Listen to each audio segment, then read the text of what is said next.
Hey, this is Matt once again, and welcome back to another video. I wasn't sure if I was going to do this because since this Blu-ray had been out for a while, there's many other people who have done a much more detailed review than I ever could. For example, Pizzow does great Blu-ray reviews. He really gets into the nitty-gritty of each of the special features. Definitely check out him, Pizzow, P-I-Z-O-W-E-L-L. And there's plenty of others on YouTube. But I love this film to death. I've talked about this film all the time. So why not give my thoughts on the Blu-ray of The Blob? Since this is something I've been asking for the longest time. Probably since I first started YouTube. Well, no, because Blu-ray wasn't around at that time. When Blu-ray was starting to become a thing, I'm like, when is this going to get a good Blu-ray? And it finally did. Scream Factory, I gotta give credit where credit's due. While I do have some nitpicks, overall, easily one of the best releases of 2019. I'm trying to think of... might be my pick of the best release of 2019 only because of how much I love this film and never thinking the day would come that this gets the justice it deserves. Right off the bat, I like the cover. A lot of people do not like the cover. They feel the humans look weird. It's too cluttered. But to me, it's a nice... how I put it? It's a nice way of showing the chaos that happens in the third act and, these two characters in the midst of it. And I actually don't mind the look of Kevin Dillon and Shawnee Smith. And I love the color. You have the great picture there, which I remember of course in the movie, the VHS cover. And I just love the chaos being rained upon this town.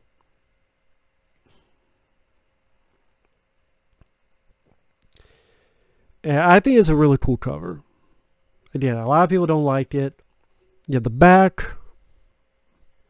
One nitpick. Scream Factory, whoever does these needs to check it over each time they print these things out. Because they had a mistake on the Critters box set. They did it again where it says one of the people interviewed is Ricky Paul Golden, who is the guy who gets killed in the car when he tries to put his hand down the girl's shirt. He's like, Vicky, Vicky. And he gets killed, gets blobbed.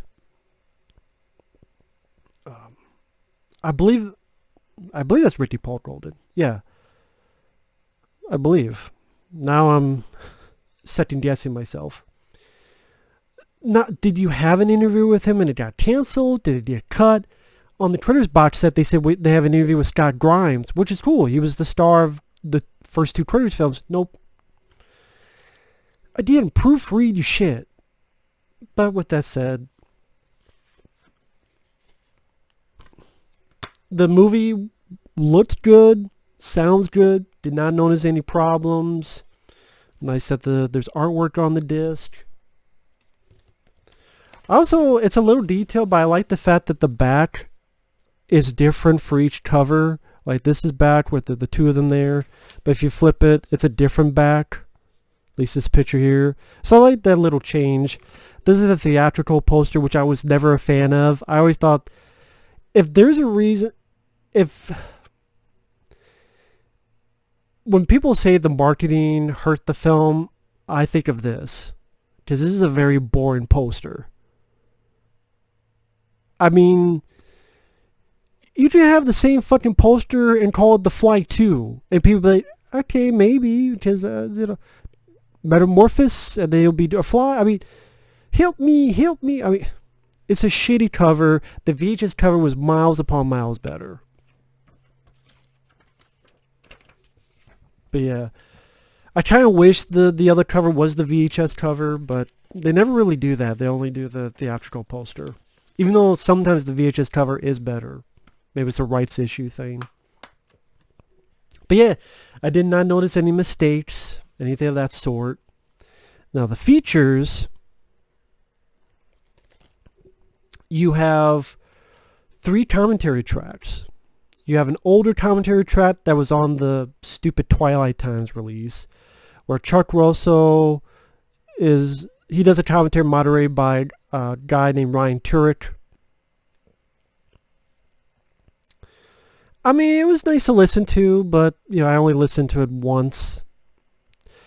Because there's a newer audio commentary track with Chuck Russell, but also has effects man Tony Gardner, cinematographer Mark Irwin, and it's moderated by Joe Lynch. And I like Joe Lynch. I like him as a director. I really like Mayhem. I like Wrong Turn 2. I really liked Everly. And this guy, you tell he's a big, big fan of this movie. And that infectious energy shows and shines through to the other people involved with the commentary. And it's a very lively, fun, as well as informative commentary. Of the commentaries, this is definitely the best one on the disc.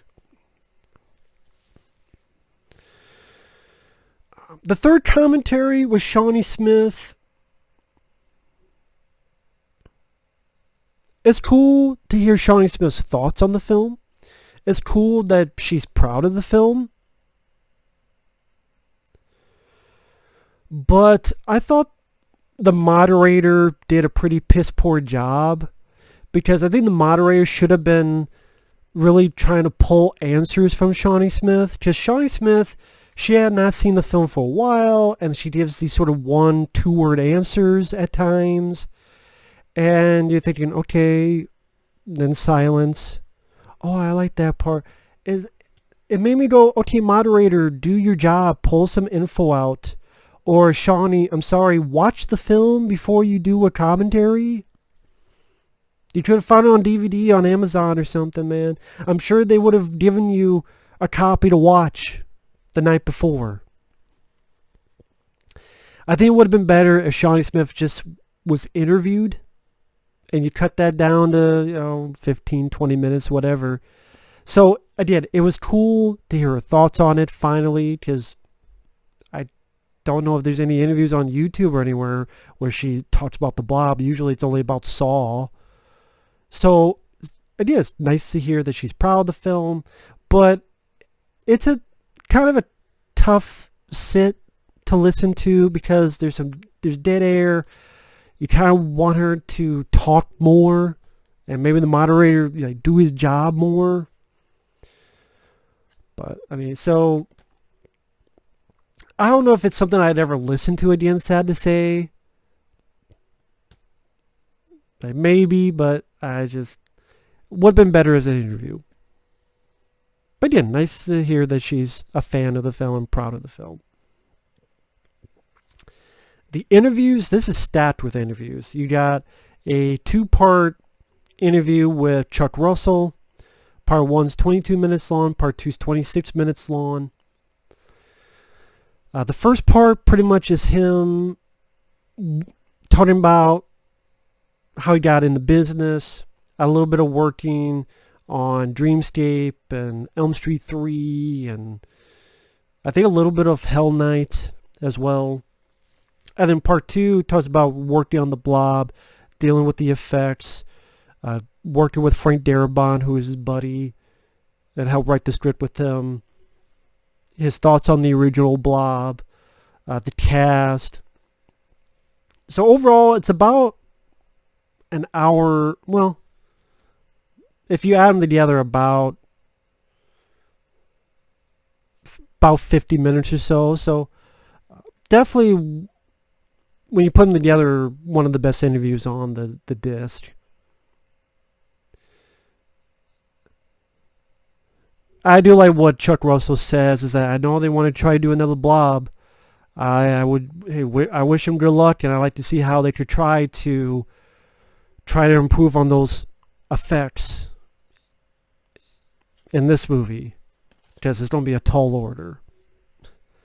That's not exactly how he said it, but that was the gist of it. I'm like, he's right. He's absolutely right. We have an interview with Jeffrey DeMunn, who played the sheriff. Cool to see him on there. Granted, you didn't really get much info. I mean, it's about 14 minutes long. And that's the thing. When I say 14 minutes, you also have to think that those 14 minutes, as well as others, you have footage in there from the movie. So technically, maybe they'll be talking, if it's 14 minutes, maybe they'd be talking 8 minutes or something. And Jeffrey DeMunn pretty much talks about his first time acting on stage, working with Ellen Burstyn, how he got cast, being in the town they shot in. But again, not really a lot of stories about the making of the film. He seemed, proud of the film.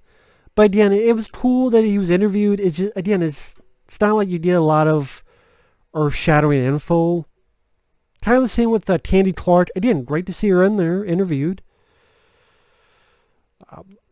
That's about 16 minutes long. She tells about she got jobs as an extra. And in fact, she only wanted to be an extra. And how she got pulled into more notable, bigger roles. She tells a little bit about her character, working with Jeffrey DeMunn, who played the sheriff. Again, nice to hear from her. A little bit. She does a little bit about the making of the scene when her character's in the phone booth. So that was nice to listen to. Seems like a very sweet lady, Candy Clark. We have a 15-minute interview with Donovan Leitch, who you think is going to be the lead guy, but then he becomes one of the early victims of the Blob. He talks about, again, getting into movies, how he would watch movies like Friday the 13th and horror movies of that, and how he enjoyed those kind of films. And pretty much talked about how he got the part and how it would explain to him how the audience don't think you're the lead, but you don't get killed early, kind of like Janet Leigh Psycho among other movies. And he seems very proud of the film. That's the nice thing about this. Pretty much everybody seems very proud of the film. It's not a Leviathan Blu-ray thing where people are just talking shit about the movie.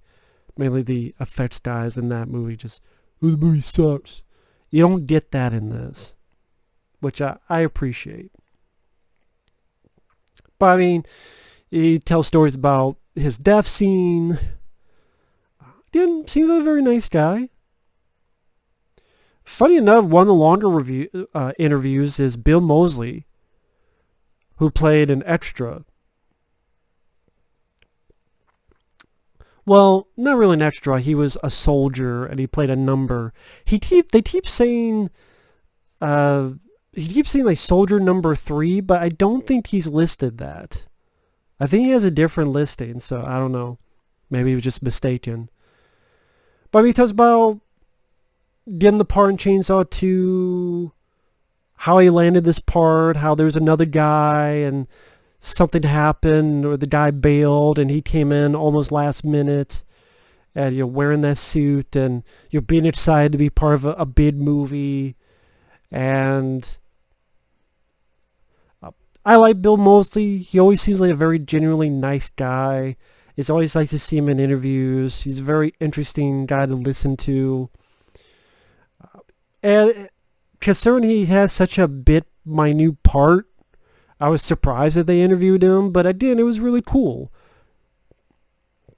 Again, he doesn't have a lot of stories because he didn't have really much to do in the movie, but it was still nice to listen to him. So it was cool. I thought that was a nice addition. Cinematographer Mark Irwin, about 18 minutes long. He talked about how he was a DP on The Fly, and that helped him land the gig on The Blob. He also talks about working with Chuck Russell, filming in Louisiana. So again, some interesting info. I'm not going to go in deep on every one of these because, take the fun out of you guys are watching it and finding out for yourself. Just a lot of good interviews. An interview with Tony Gardner, who worked on the special effects. And he talks about how he had worked with Rick Baker and Stan Winston. He was doing films in the 80s. He talks about how certain scenes were shot.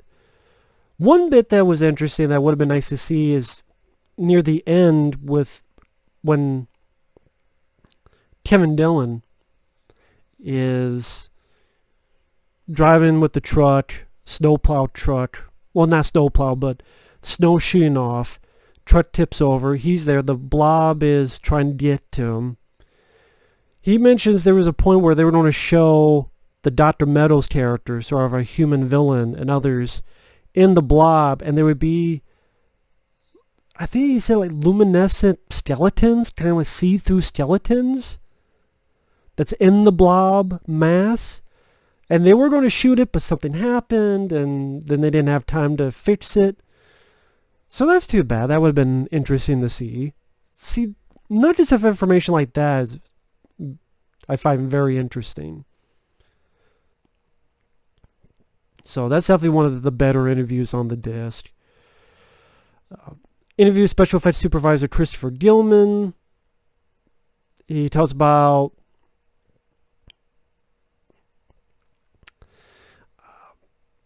pretty much he was in the auto racing business. How at one point he met Paul Newman. How he worked as a prop master, wardrobe designer.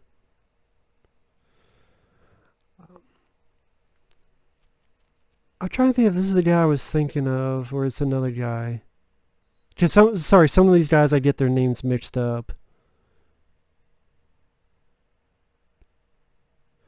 Yeah, I think this is the one where he was pretty interesting to listen to, because you don't hear a lot of guys talk about, there's not a lot of interviews with guys who have to make the props or come up with the props, like the snow globe that Shawnee Smith has in her bedroom, or how these lights that these guys have, the work lights. How do you make those work lights? Well, get some frying pans and, well, put the frying pans in there, and then you put a light in there so something doesn't burn and something doesn't burn out. Like little stories like that of ingenuity I thought was interesting. And the guy had a funny story about the little shards of blob that you see at the end after the snow explosion. And it's frozen, little crystals, how him and others had to paint each one, and how there's a certain color they had to get, and the trouble of getting that. So I thought that was pretty interesting. I believe it was that guy. Special effects supervisor Christopher Gilman. Interviewer production designer Craig Stearns. This is a guy who worked with John Carpenter and worked with him on Halloween in the Fog. And in this, he helped design some sets for the Blob. I thought that was pretty cool. And I forget who it was. If it was the cinematographer Mark Irwin or this guy, someone mentioned how he didn't understand why they were trying to remake the Blob, because this one is the de facto Blob.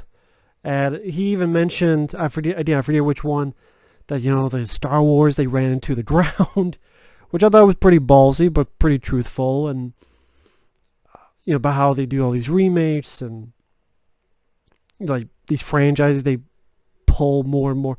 Again, I forget exactly who it was, but I thought that was refreshing.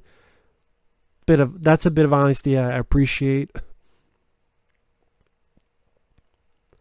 Interview with mechanical designer Mark Satrakian. His love of monster movies. He talks about how him and his crew having to get into the Blob, which was this sort of net with stuff filled in, and they kind of had to be in it and push. For example, in the movie theater, they had to push over the seats to make it seem like it's moving, or how they work the tentacles to make it seem like it's alive. You definitely get a lot of information on how they made this thing work, which one of the main things you would want in a Blu-ray of this movie.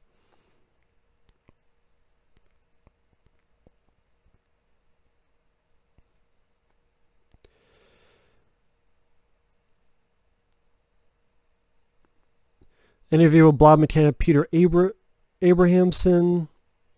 Abrahamson really got psyched up for this interview. And sorry, audio.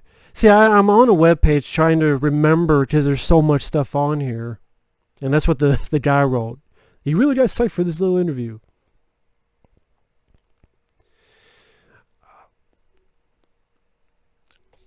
I'm trying to remember who he was. Again, it's hard for me to differentiate who was who and who was who. Because, to be honest, I watched this like 3 weeks ago. Well, more than that, actually. So, maybe I should watch it to have my memory more fresh. A shitload of interviews is what I'm getting at. A shitload of interviews. You also have 28-minute behind the scenes.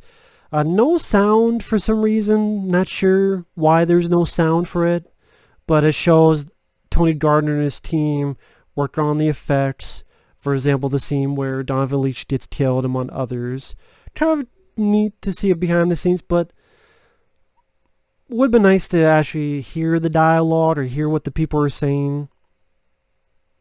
You get trailers, TV spot, still gallery.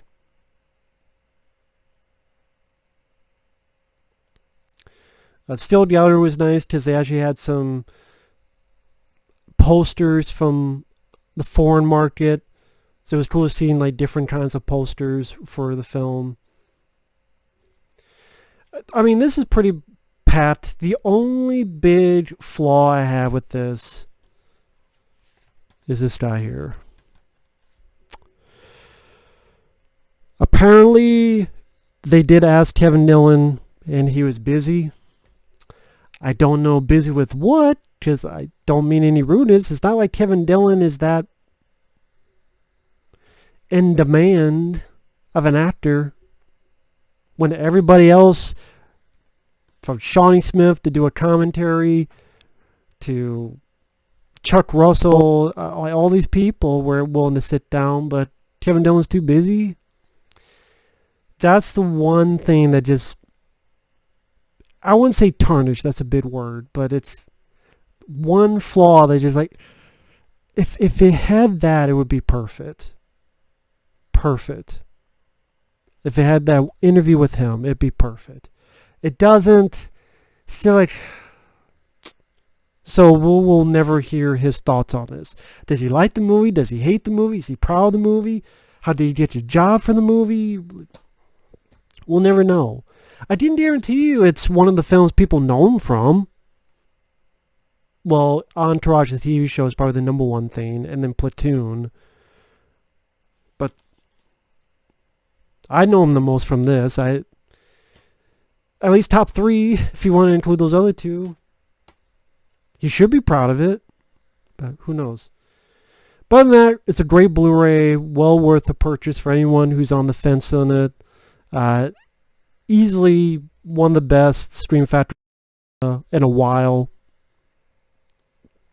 So glad they packed it up to the gills with the interviews. Again, sad that Kevin Dillon was too busy to do it. Yeah, I don't know busy with what, but what do I know?